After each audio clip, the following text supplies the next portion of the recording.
Hello students, welcome to our YouTube channel Krishna tuition classes.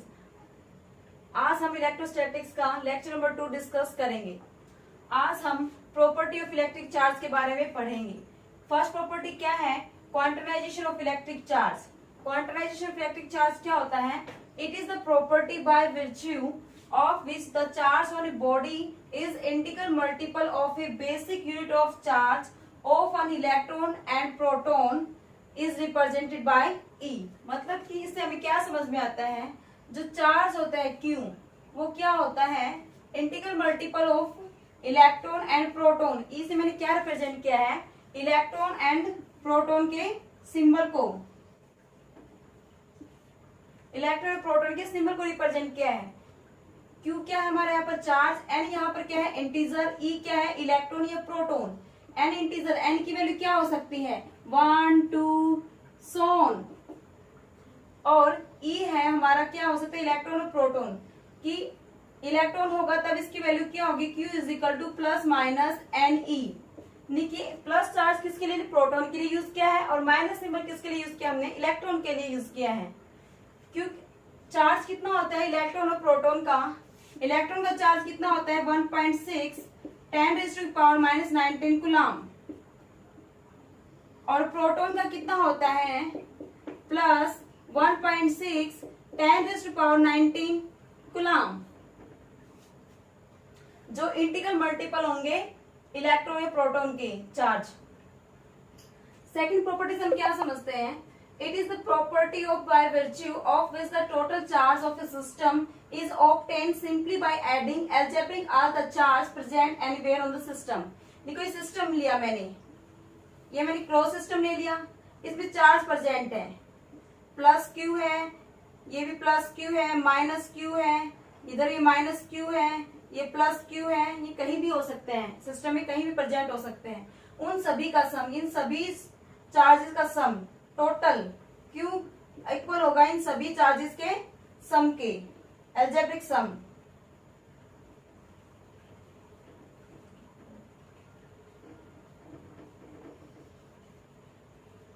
उसे ही हम क्या कहेंगे? एडिबिलिटी ऑफ चार्ज।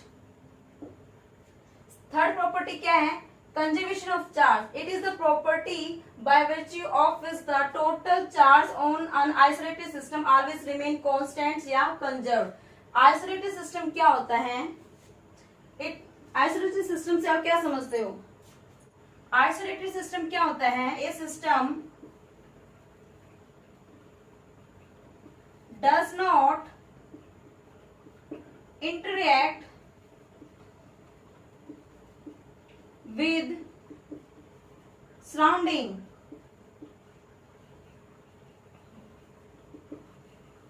यानी कि एक सिस्टम लिया मैंने, ये सिस्टम ले लिया, सपोज करो ये सराउंडिंग के साथ क्या इंटरेक्ट नहीं हो रहा, तो ये क्या हुआ? Isolated system. इसके अंदर जो चार्जेस हैं वो क्या रहेंगे? Remains conserved. देखिए कोई सिस्टम बाहर से कोई इफेक्ट ही नहीं पड़ रहा है इसके ऊपर, तो इसके अंदर जो भी चार्जेस हैं वो क्या रहेंगे? कंजर्व्ड, यानी कि रिमेन कांस्टेंट रहेंगे। वही होता है आइसोलेटेड सिस्टम। देखिए चार्ज उसमें क्या रहता है? कंजर्व्ड। अब हम नेक्स्ट टॉपिक क्या करेंगे इसमें? Difference between charge and mass. Charge और मास के बीच में डिफरेंस। चार्ज क्या होता है? इट इज ए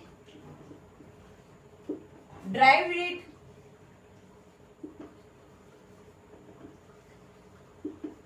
मास क्या होती है? Fundamental unit.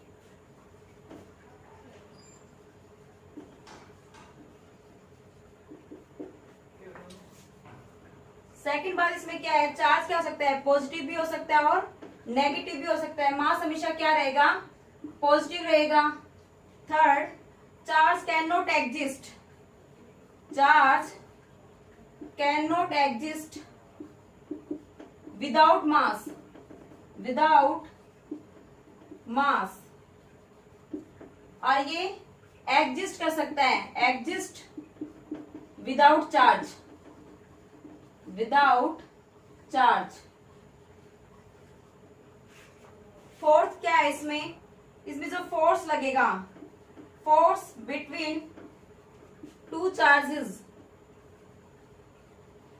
दो चार्ज के बीच जो फोर्स लगेगा वो भी क्या हो सकता है, रिपल्सिव भी हो सकता है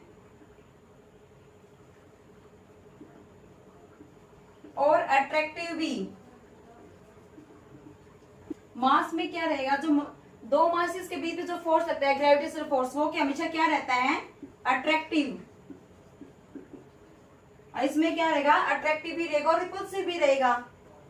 नेक्स्ट इसमें हम क्या पढ़ेंगे, चार्ज जो इलेक्ट्रिक चार्ज होता है, इलेक्ट्रिक चार्ज क्या रहेगा, कंजर्व्ड,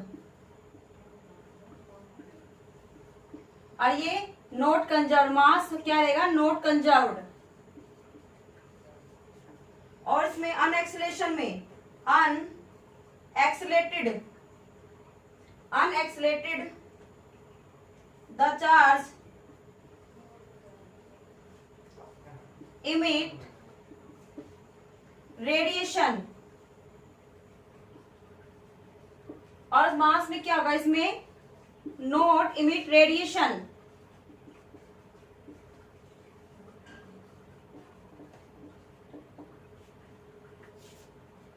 जब एक्सेलेटेड होगा, चार्ज के बीच में जो एक्सेलेटेड होगी तो उसमें रेडिएशन इमिट होगी और मास में रेडिएशन इमिट नहीं होगी। नेक्स्ट पार्ट में हम क्या पढ़ेंगे, चार्ज में क्या होता है, चार्ज का जो मैग्नीट्यूड होता है रेस्ट में या मोशन में, वो क्या रहेगा, हमेशा कंजर्व्ड यानी कि इक्वल रहेंगे। चार्ज रेस्ट में हो, charge particle at rest is equal to charge particle at motion, क्या रहेगा, सेम रहेगा। क्या सेम रहेगा, इसका magnitude of charge particle at rest, magnitude of charge particle at motion क्या रहेगा, सेम रहेगा। मैग्नीट्यूड से आप क्या समझते हैं, साइज।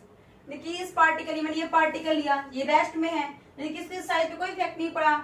ऐसे कैसे है, यदि मोशन में मूव कर रहे हैं ऐसे, ये मैंने पार्टिकल लिया, सेम ऐसा ही लिया, देखिए इसका मैग्नीट्यूड इधर भी सेम है और सेम है, यानी कि मोशन में है तो इसका साइज में कोई भी इफेक्ट नहीं पड़ेगा। जब रेस्ट में है तब भी साइज में कोई भी इफेक्ट नहीं पड़ेगा। इसलिए हमने बोला है कि जब चार्ज पार्टिकल रेस्ट में होते हैं या मोशन में रहते हैं, उनके मैग्नीट्यूड क्या होते हैं, इक्वल होते हैं, उस पर कोई भी इफेक्ट नहीं पड़ेगा। नेक्स्ट टॉपिक हम क्या पढ़ेंगे, गोल्ड लीफ इलेक्ट्रोस्कोप।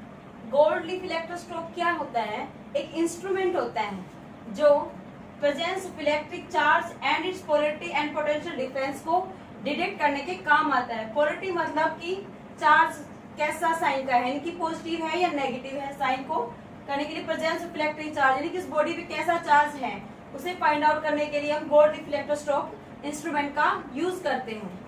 अब हम गोल्ड लीफ इलेक्ट्रोस्कोप को समझते हैं। मैंने एक ग्लास जार ली, उसमें मैंने ये क्या लिया, एक मेटल रोड ली,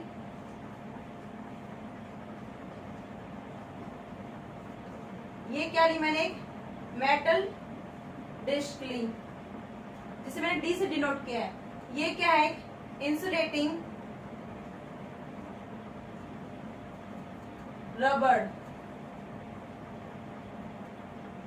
ये मैंने क्या ली, थिन गोल्ड लीफ।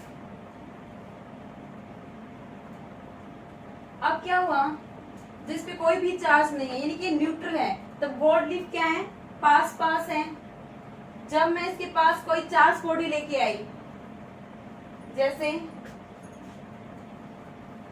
ये जार दिया मैंने यहाँ पर एक, फिर से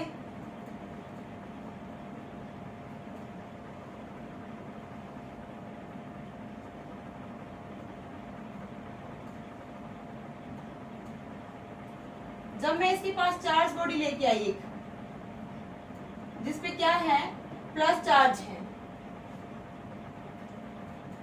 तो क्या हुआ, इस पे जो प्लस चार्ज है, यहाँ पर गोल्ड लीफ है, पास पास है, यहाँ पर प्लस चार्ज लेके आपने पता होगा जो प्लस की जो चार्ज होता है, चार्ज में क्या फ्लो करते हैं, इलेक्ट्रॉन फ्लो करते हैं, इलेक्ट्रॉन फ्लो करते हैं, ना कि प्रोटॉन फ्लो करते हैं। प्रोटॉन पे कैसा चार्ज होता है, प्लस चार्ज होता है, यानी कि यहाँ पे प्रोटॉन भी है, तो यहाँ प्लस चार्ज फ्लो नहीं होगा, यानी कि नेगेटिव चार्ज फ्लो होगा। यानी कि अगर मैं इसको यहाँ पर पास लेके आई, कुछ नेगेटिव इलेक्ट्रॉन यहाँ से फ्लो होंगे ऊपर की साइड, और कुछ पॉजिटिव यहाँ से फ्लो होंगे, कुछ न्यूट्रल हो जाएंगे। पर जो प्लस चार्ज है वो क्या है, एक्सिस में है, इसलिए इसमें चार्ज क्या आ जाएगा, प्लस। तब क्या हो जाएगा, गोल्ड लीफ कैसी हो जाएगी,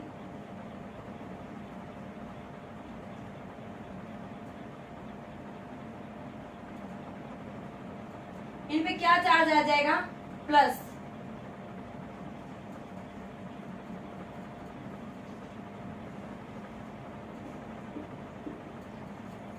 सेकेंड स्टेप में मैंने ये किया था, थर्ड स्टेप में मैंने ये किया है। फर्स्ट स्टेप ये है। क्या होगा, अब प्लस चार्ज इस पे आ गया तो क्या हो गया, इन दोनों के बीच में प्लस प्लस के भी क्या हो गया, रिपल्शन हो गया। इसलिए ये पहले ऐसी थी, अब इनमें रिपल्शन हुआ तो क्या हो गया, डाइवर्जेंस हो गया। डाइवर्जेंस क्या हो गया, ज्यादा इंक्रीज हो गया इनमें। अब थर्ड फोर्थ केस क्या लूंगी मैं, अब मैंने फिर से एक जार लिया, ये मेटालिक डिस्क ली, ये गोल्ड लीफ ली। इन पे क्या है, प्लस चार्ज है, और ऊपर क्या ली, मेटालिक डिस्क ली।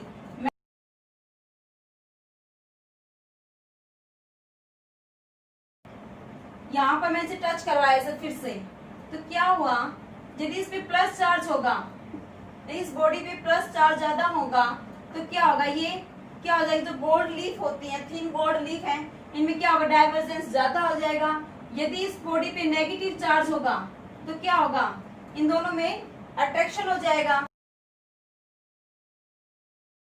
इनमें क्या होगा, तो डाइवर्जेंस जो इंक्रीज हुआ था वो क्या होगा, कम हो जाएगा। इससे पता चल जाएगा जो हमने बॉडी ली है उस पे चार्ज कैसा है, पॉजिटिव है या फिर नेगेटिव चार्ज है। वो भी गोल्ड लीफ के इससे जब चार्ज हम जैसा भी बॉडी लेके आएंगे उसकी वजह से हमें पता चल जाएगा। यहाँ पर एक बार मैं हमसे फिर से गोल्ड लीफ इलेक्ट्रोस्कोप को रिकॉल करते हैं। फर्स्ट स्टेप में मैंने क्या लिया, जब इस पे मैंने कोई भी चार्ज नहीं लिया, ये जार लिया, गोल्ड लीफ क्या थी, बिल्कुल पास पास थी। जब सेकंड केस में मैंने क्या किया, मैं चार्ज बॉडी इसके पास लेके आई तो क्या हुआ, इसमें कुछ इलेक्ट्रॉन नीचे से फ्लो हुए, कुछ ऊपर से प्रोटॉन फ्लो हो रहे थे, इसमें चार्ज फ्लो हो रहा था, यहाँ से नेगेटिव चार्ज फ्लो हो रहा था दोनों में से। तो नेक्स्ट जो पॉजिटिव चार्ज थे वो क्या थे, ज्यादा थे, तो इनपे क्या होगा, पॉजिटिव चार्ज आ गया थर्ड केस में। फिर इनपे पॉजिटिव चार्ज होने की वजह से क्या हो गया, इनमें रिपल्शन हो गया, तो ये क्या हो गया, इनमें डाइवर्सन ज्यादा हो गया।